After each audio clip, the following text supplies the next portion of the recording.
Astaghfirullah. A'udzu billahi minasyaitonir rajim. Bismillahirrahmanirrahim. Wa in jahadaka 'ala an tusyrika bi ma laysa laka bihi 'ilmun fala tuti'huma wa sahibhuma fid dunya ma'rufa wattabi' sabila man anaba ilayya thumma ilayya marji'ukum fa unabbi'ukum bima kuntum ta'malun. Jika kedua orang tuamu mengajak kamu untuk melakukan kesyirikan kepadaku, kata Allah, maka jangan kau taati keduanya. Akan tetapi walaupun demikian tetaplah berbuat baik kepada keduanya di dunia dengan cara yang ma'ruf,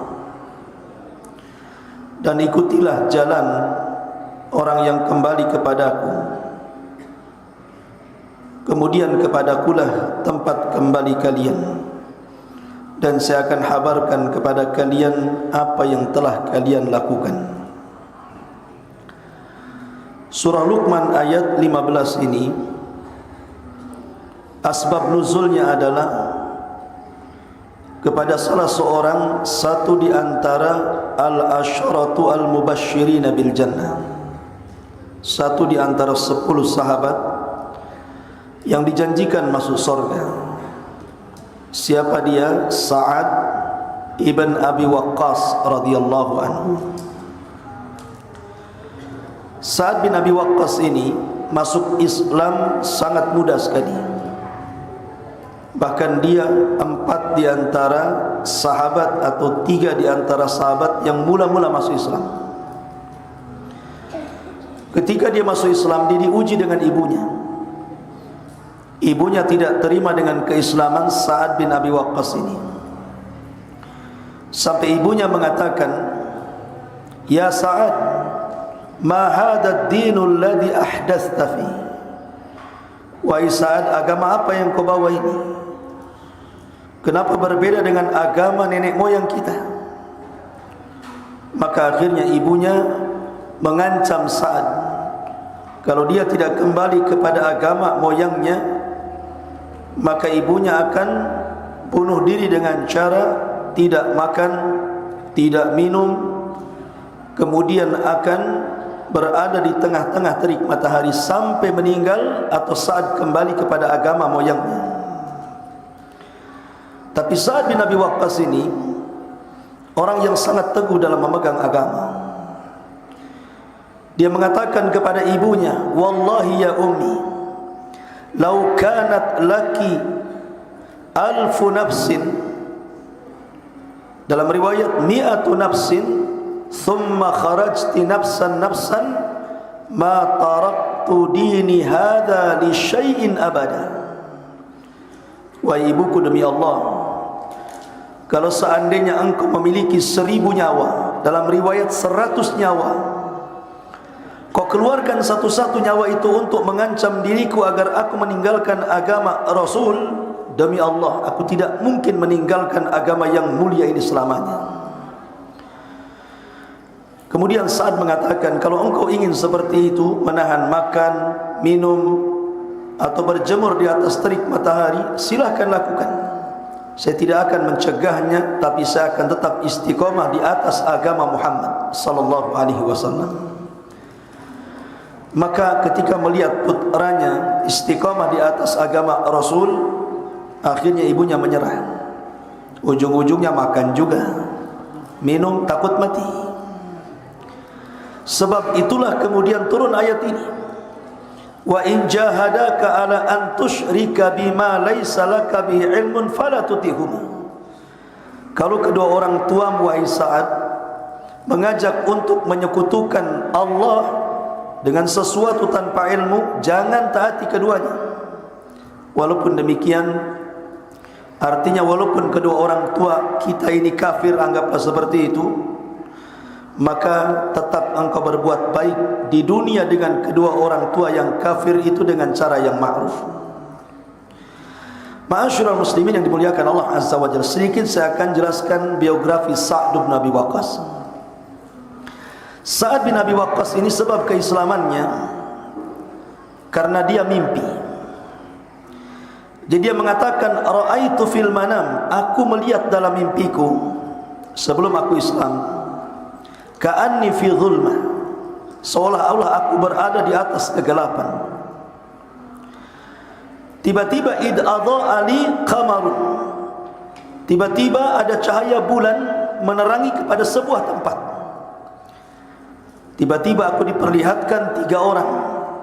Pertama Abu Bakar Siddiq radhiyallahu an, Zaid ibn Harithah, dan Ali bin Abi Thalib. Jadi dari cahaya bulan itu Sa'ad melihat 3 sahabat Nabi ini, Abu Bakar, Zaid, dan Ali. Kemudian aku mendekat. Setelah mendekat, rupanya di situ ada Nabi SAW sedang dikelilingi 3 manusia ini. Kemudian Rasul menawarkan dalam mimpi itu untuk aku masuk Islam. Setelah itu aku terbangun. Tiba-tiba beberapa hari setelahnya datang Abu Bakar mengajak agar aku masuk Islam, dan aku pun masuk Islam sehingga aku menjadi orang keempat. Setelah Abu Bakar, Zaid, kemudian Ali, barulah Sa'ad bin Abi Waqqas masuk Islam. Jadi dia termasuk orang yang awal-awal masuk Islam. Lah Sa'ad bin Abi Waqqas ini ikhwan, di masa remaja dia tukang kelahi, anak muda tukang kelahi, dan dia orang yang pertama kali memanah, sehingga dia setiap hari itu latihan memanah, latihan menombak gitu kan, sampai setiap panahannya tidak pernah meleset. Itu di zaman jahiliyah dan masih muda. Karena dia masuk Islam, ada yang mengatakan usianya 16, ada yang mengatakan 19 tahun. Artinya dia masuk pada sabda Rasul, sab'atun yudhilluhumullahu fi dhillihi yauma la dhilla illa dhilluh. 7 kelompok yang akan mendapatkan naungan di hari yang tidak ada naungan kecuali naungan Allah. Salah satunya syabun nasha'a fi ibadatillah, anak muda yang tumbuh di atas ketaatan kepada Allah. Sama dengan antum, anak-anak muda.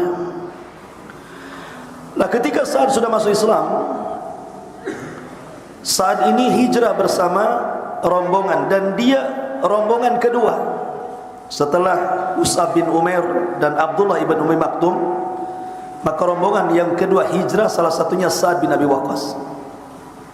Kemudian yang terakhir Rasul, Abu Bakar, kemudian yang paling akhir adalah Ali bin Abi Thalib. Nah, ketika sampai di kota Madinah, di hari pertama Nabi SAW tidur di rumah Abi Ayyub al-Ansari.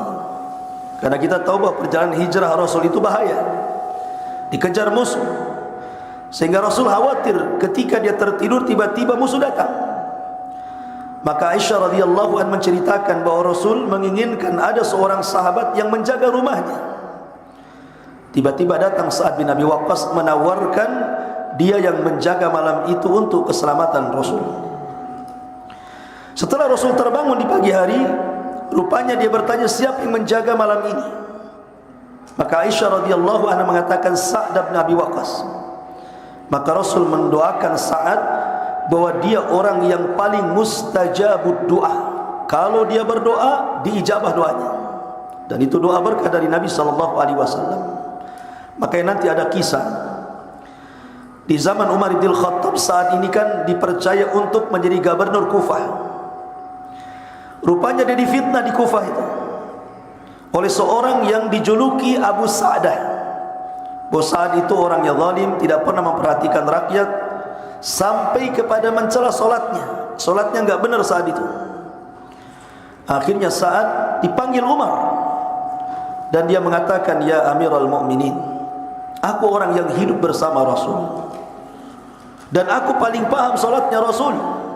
Bagaimana mungkin orang-orang mengatakan bahwa solatku jelek?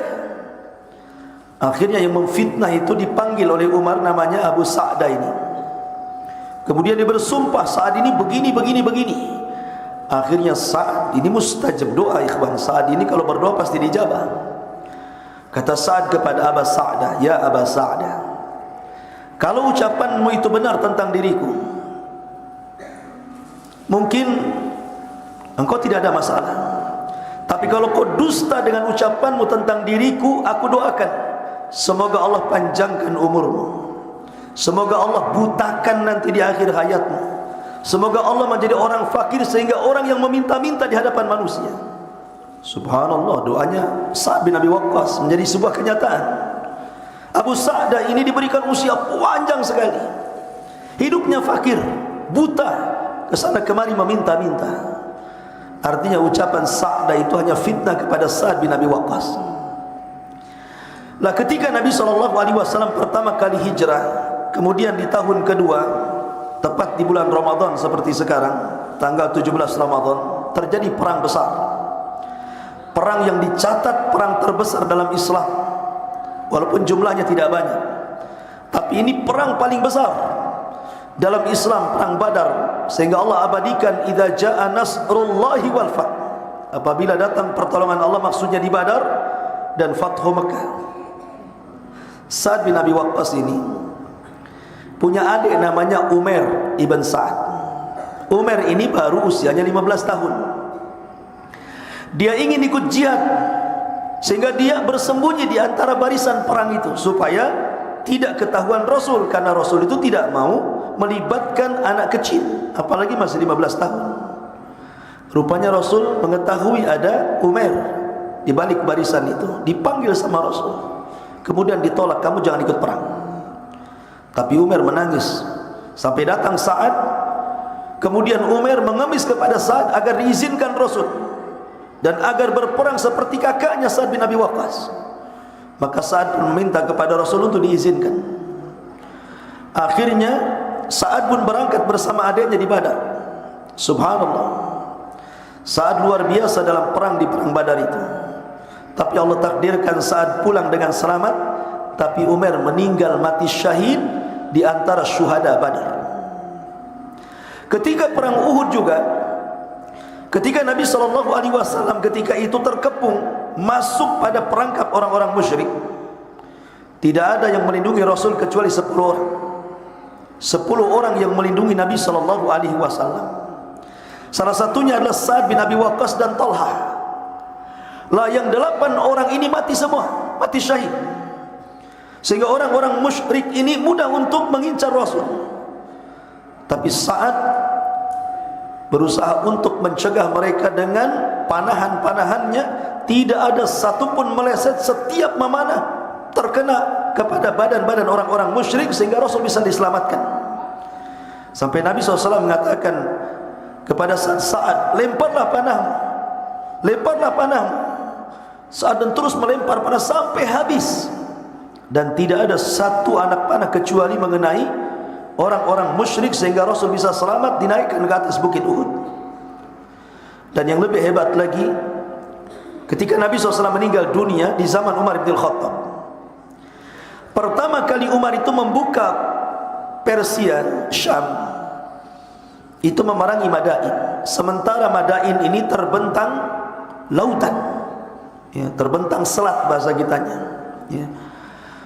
Sehingga pasukan kaum muslimin tidak bisa kecuali menyeberangi. Maka Nabi SAW, Umar pun mengumpulkan pasukan yang banyak dan memerintahkan Sa'ad untuk memimpin perang, membebaskan kota Madain ini. Ketika sampai di ujung selat itu, kan harus nyeberang tuh. Sebagian kaum muslimin agak ciut, tapi Sa'ad memberikan semangat dan mengatakan, kita datang kemari untuk berjihad, siapkan kuda-kuda kalian seberang selat ini. Subhanallah, di sini ada karamah, ikhwan. Kuda-kuda itu satu pun tidak ada yang tenggelam. Satu pun kuda para sahabat tidak ada yang tenggelam. Mereka bisa berlari di air. Sampai-sampai orang Madain bingung, kenapa tidak ada satupun kuda yang tenggelam, tidak ada pasukan yang basah, mereka bisa menyeberangi itu. Subhanallah, ikhwan, ini pertolongan Allah Azza wa Jalla. Ketika kemudian pasukan bisa menyeberangi selat itu, maka mereka bisa membuka benteng Madain. Dengan sebentar saja Sa'ad bin Abi Waqqas bisa memenangkan dan menguasai Madain. Tetapi dalam perang Qadisiyah, ketika Umar memerintahkan untuk merebut Baitul Maqdis, di hari ketiga peperangan Sa'ad ini banyak luka sehingga tidak bisa berdiri. Lukanya terlalu banyak. Karena di hari pertama kaum muslimin itu disibukkan berperang melawan gajah masalahnya. Lah tentara Qadisiyah ini, orang-orang salib ini, mereka menggunakan gajah. Sehingga untuk menumpas mereka itu harus membunuh gajah-gajah dulu, dan mereka kesulitan karena tidak pernah melawan pasukan gajah masalahnya. Di hari kedua pasukan semakin luar biasa, banyak yang meninggal, ribuan yang meninggal, baik dari pihak musuh ataupun dari pihak tentara Umar bin Khattab. Saat di hari ketiga tidak sanggup bangun, nah, lukanya terlalu banyak. Dan di hari ketiga disebut Yaumul Harir, karena dalam perang itu sudah tidak ada lagi yang berteriak suara-suara kecuali yang berteriak saja. Jadi memang perang luar biasa. Leher bergelimpangan di mana-mana, gajah mati bergelimpangan di mana-mana, kuda, unta, macam-macam. Itu perang luar biasa dalam perang Qadisiyah itu. Sa'ad hanya bisa melihat dari kejauhan dan menangis karena dia tidak terlibat dalam hari ketiga, ya, karena luka-luka gitu ya. Berdiri pun tidak bisa, dia hanya bisa berdoa kemenangan saja. Dan Allah Subhanahu wa ta'ala takdirkan Allah menangkan dalam perang Qadisiyah ini. Ma'asyiral muslimin yang dimuliakan Allah Azza wa Jalla, ketika Nabi kembali kepada zaman Nabi sallallahu alaihi wasallam, ketika pulangnya Rasul dari Hajjatul Wada, Haji Wada, saat ini sempat sakit parah dan disangkanya dia akan mati. Maka Rasul pun berziarah ke rumah Sa'ad bin Abi Waqqas, dan Sa'ad pun mengatakan, "Ya Rasul, jangan-jangan usiaku sampai di sini saja. Saya cuma punya anak satu, perempuan, sementara hartaku banyak. Bagaimana kalau seandainya kuwasiatkan sepeninggalku seluruh hartaku kuinfakkan di jalan Allah?" Kata Rasul, "Jangan." "Bagaimana kalau separuh?" Rasul, "Jangan." "Bagaimana kalau sepertiga?" Rasul, kata Rasul, "Ats-tsuluts katsir." Sepertiga sudah banyak. Maka dari sini ada sebuah hukum dalam fikih, berwasiat itu boleh, tetapi tidak boleh mengeluarkan seluruh harta, paling banyak sepertiganya saja. Tapi Allah takdirkan tidak, karena Rasul bersabda, "Engkau tidak akan mati di sini, engkau akan mati di Mekah." Maka saat tidak jadi mati itu, padahal sudah berwasiat akan mati itu. Justru setelah kemudian dia sembuh, dia pun diberikan keturunan banyak, bukan satu putri saja, sampai 18, ada yang mengatakan 16 anak-anak lahir dari keturunan Sa'ad bin Abi Waqqas ini.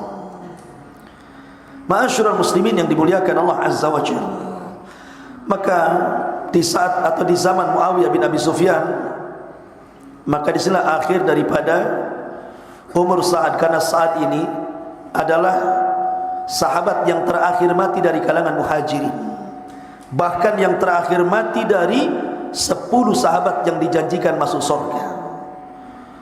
Dia pun meninggal di khilafah Muawiyah bin Abi Sufyan. Ada yang mengatakan dia dikubur di Atik, ada yang mengatakan di Mekah. Itulah biografi Sa'd bin Abi Waqqas radhiyallahu an. Subhanaka bihamdika asyhadu an la ilaha illa anta astaghfiruka wa atubu ilaik. Allahu ta'ala alam. Assalamualaikum warahmatullahi wabarakatuh.